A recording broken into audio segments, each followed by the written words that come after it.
Rhetorical devices, rhetorical devices, rhetorical devices, yes. And we continue in this trajectory into the usage of rhetorical devices. Today's rhetorical device is hypophora. What is a hypophora? A hypophora is when you deliver a statement or question and you give the response afterwards. For example,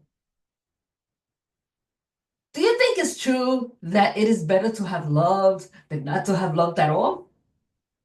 I do. That is a hypophora. Another example of a hypophora is, did you know that out of 2,100 respondents, 45% of them said that the reason why they did not advocate for themselves is for the fear of backlash? Yes, it's true. That is also a hypophora. So remember, when you're writing your speeches, think about the possibility of using a hypophora.